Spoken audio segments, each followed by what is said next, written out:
Premier ministre. Pandora Papers, voilà une affaire qui porte bien son nom. Mais la boîte de Pandore est en réalité ouverte depuis 2013. Les révélations se sont succédées. Offshore Leaks, LuxLeaks, Panama Papers, Paradise Papers, c'est la nausée. Et qu'apprend-on ce matin? Bruno Le Maire et les ministres des Finances de l'Union européenne trouvent le moyen de réduire la liste noire des paradis fiscaux. Franchement, on se pince. Chaque année, la France et l'Union européenne voient ainsi s'évader 20% de leurs recettes au titre de l'impôt sur les sociétés. Et ce que ne payent pas ces individus, ces entreprises, ce sont tous les autres qui le payent. Il est là le vrai ras-le-bol fiscal des Français. La frontière entre fraude et optimisation fiscale agressive est bien mince.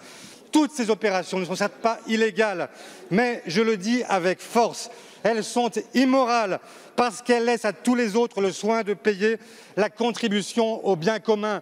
Hôpitaux, écoles, police, services publics, ces pertes fiscales minent le rapport des Français à l'impôt.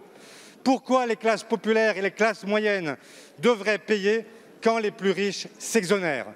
Des solutions existent. Elles ont été défendues ici même par Boris Vallaud au nom du groupe socialiste. Elles ont été jusqu'ici systématiquement repoussées par votre gouvernement. Je vais me limiter à un seul exemple et j'attends une réponse précise. Depuis plus de 3 ans, nous proposons un dispositif qui ne réglera certes pas l'ensemble du sujet, mais qui permettra de progresser sur la voie de la justice fiscale. Toute entreprise domiciliée à l'étranger qui fait des profits en France serait taxée à proportion de ses ventes sur notre territoire. Vous avez jusqu'ici refusé. Êtes-vous prêt à l'accepter dans la loi de finances actuellement en discussion? Merci, monsieur le député. La parole est à monsieur Olivier Dussopt, ministre délégué chargé des comptes publics. Merci, monsieur le président, mesdames et messieurs les députés, monsieur le député Faure. D'abord, vous avez bien fait, monsieur le député, de rappeler que les premiers scandales de grande ampleur datent de 2013 et nous pouvons souligner ensemble que depuis 2013, la France a considérablement renforcé son arsenal législatif avec des lois votées sous le précédent quinquennat. Je pense à la loi Sapin II, je pense aussi à une autre loi sur la moralisation de la vie politique qui avait été votée dès 2014.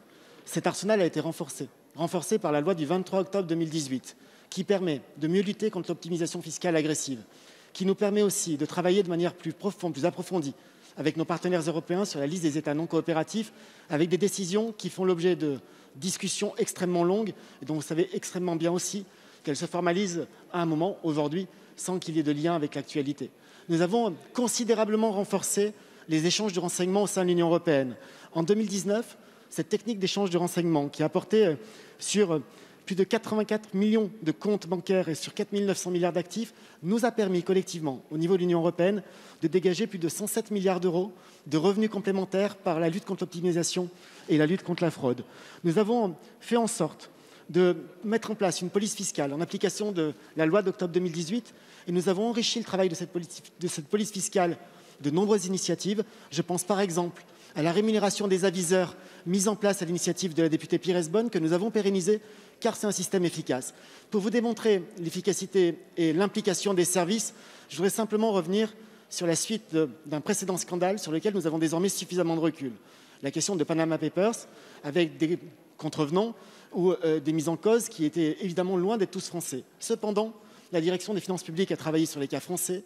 Ce sont 657 cas redressés ou judiciarisés. C'est plus de 200 millions d'euros de pénalités ou de redressements qui ont été adressés. Et c'est la démonstration que l'administration fiscale, à travers le gouvernement, est pleinement mobilisée contre la lutte de la fraude fiscale. Merci, monsieur.